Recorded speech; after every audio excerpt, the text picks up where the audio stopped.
E aí, queridos alunos dos 8º anos do CAIC São João, vamos às orientações para ajudá-los a resolver as questões dessa terceira semana de atividades da plataforma. Os exercícios estão muito fáceis mesmo. É só prestar atenção e ter em mente a informação de alguns conceitos, de algumas informações básicas sobre o assunto. Vamos lá então, para que o vídeo não fique muito longo e possa ser útil a vocês. Lembrando que essa semana o tema foi tecnologia, mas nem todas as atividades, nem todas as disciplinas abordaram o tema. Algumas atividades, algumas disciplinas foram buscar inspiração lá em assuntos próprios, conteúdos próprios da matéria. É o caso desses exercícios, dessas atividades de história do 8º ano. Então, nós vamos na aula 1. Na aula 1 tem um quadro que mostra a reunião da nobreza francesa no século XVIII, no começo do século XIX, mas principalmente no século XVIII, XVII, XVIII, onde os nobres franceses viviam com todos os privilégios, com todas as regalias, enquanto a maioria da população francesa passava por grandes dificuldades. Não era muito diferente do que acontecia no restante da Europa e não é muito diferente do que acontece hoje no Brasil. Aí se traz um texto falando sobre o iluminismo, para quem não sabe, não se lembra, no 8º ano nós fizemos, no começo do ano deu tempo de nós falarmos sobre iluminismo, sobre absolutismo e sobre mercantilismo. Então é só dar uma olhadinha nos resumos que foram passados e nos exercícios que foram trabalhados que vocês encontram muitas informações.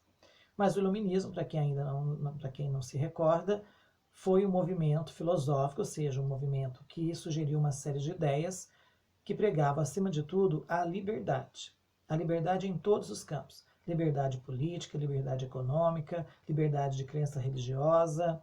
Ou seja, tem até uma pintura famosa, onde aparece uma moça ao centro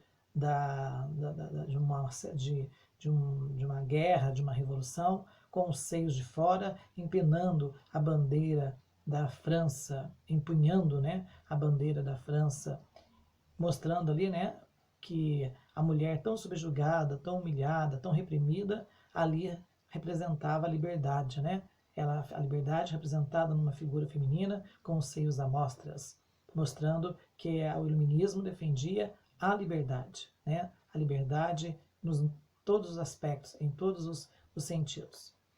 E aí o texto entra em detalhes sobre isso, cita alguns pensadores iluministas, como Voltaire, John Locke, Rousseau, Montesquieu, e o que eles pensavam, um pequeno resumo da principal ideia de cada um desses filósofos.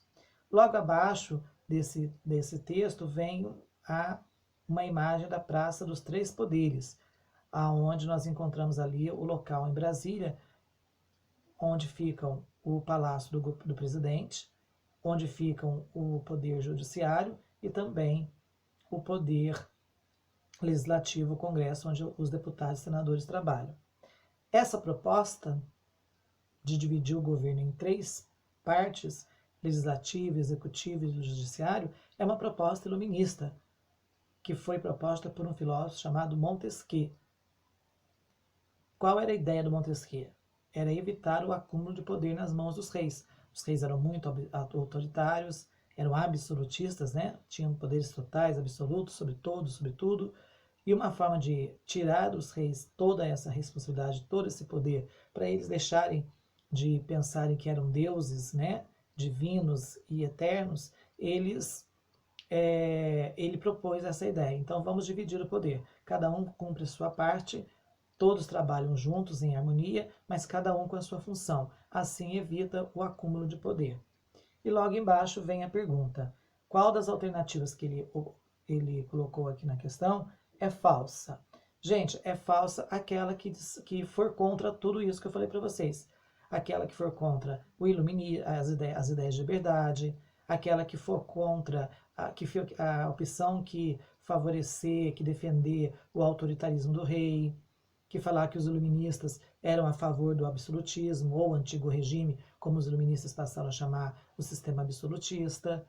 Qualquer a opção que for contra o que eu acabei de falar, o que era o iluminismo e o que era o absolutismo, se falar que a alternativa que falar que o iluminismo não defendia as liberdades, que o iluminismo defendia o absolutismo, tá aí a resposta.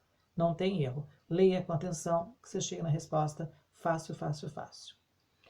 Também tem ainda nessa mesma aula 1, uma segunda questão que é para marcar a alternativa correta. Aí você tem que olhar lá naqueles autores, naqueles pensadores iluministas que estão logo acima, lá no texto, Voltaire, o René Descartes, Montesquieu, ver o que eles pensavam verdadeiramente e associar. Você lê lá, a letra A, está colocando lá, o René Descartes era a favor do domínio da igreja sobre... Será que ele era a favor mesmo? Lê no texto, vai lá no texto, dá uma lidinha, que você descobre se realmente o René defendia isso ou não.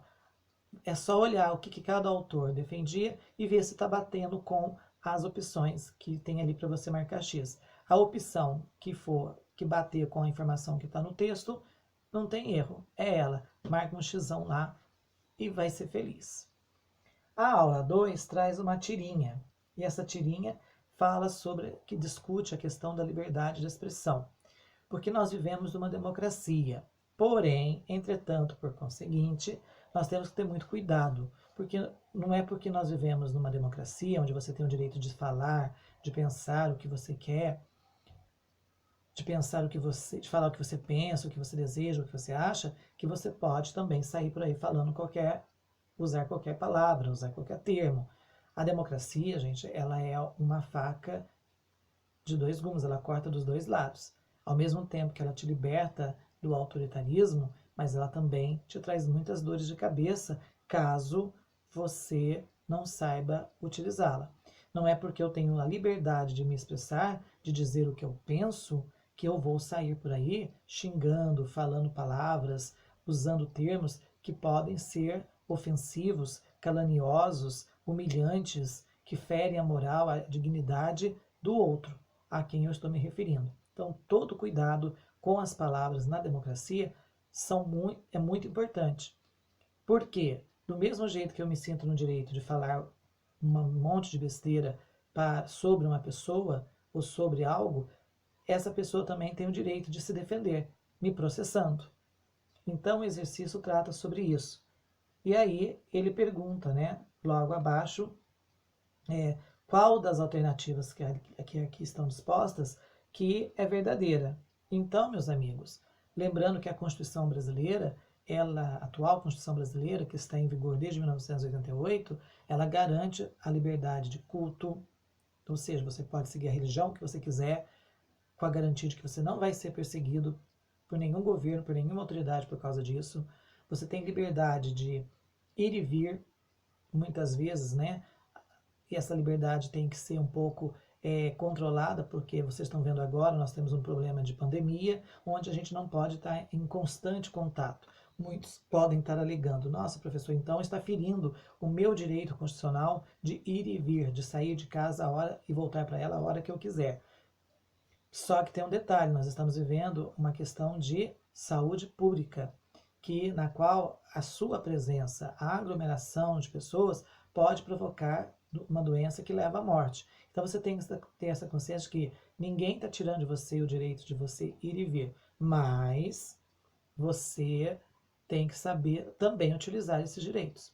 Então a Constituição brasileira, ela é muito moderna, ela é ampla, ela foi feita em 1988, agora dia 5 de outubro ela vai estar completando 32 anos, porém, atentos, o fato de nós termos o direito a uma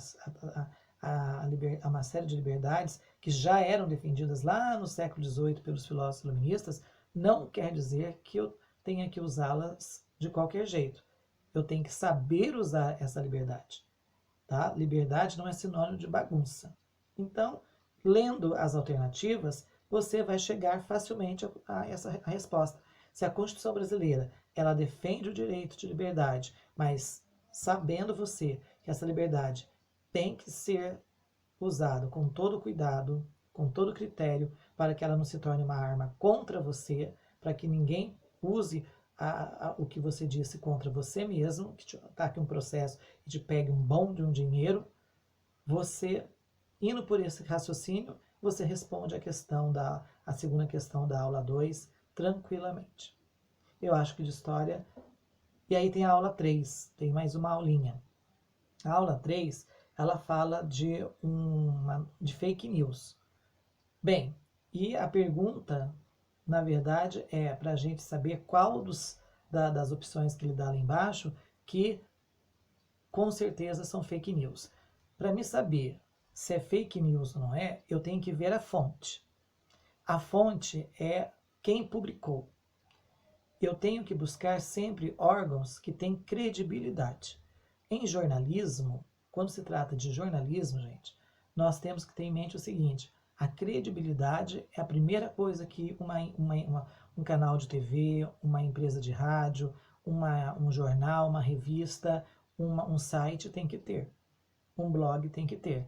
Eu tenho certeza, eu posso confiar naquela pessoa. Credibilidade é confiança. Eu posso confiar naquela pessoa porque eu sei que o que ela está dizendo é verdade. O que ela publicou, o que ela está informando é verdade. Por quê? Porque ela foi atrás de fontes seguras, ela verificou e, na certeza, ela publicou e levantou até provas. Se precisar, ela mostra essas provas. Então, olhem as fontes das alternativas e vejam quais são as fontes mais conhecidas. Por exemplo, fontes ligadas ao G1, ao R7, são fontes seguras. Fontes meio estranhas, que pouca gente ouve falar, que não tem muita divulgação, pode ter certeza, desconfia que essa fonte, que a informação ali pode ser fake news. Então, baseado nessa orientação, dá para responder tranquilamente essa última questão de história. Beleza? Um forte abraço e até uma próxima oportunidade.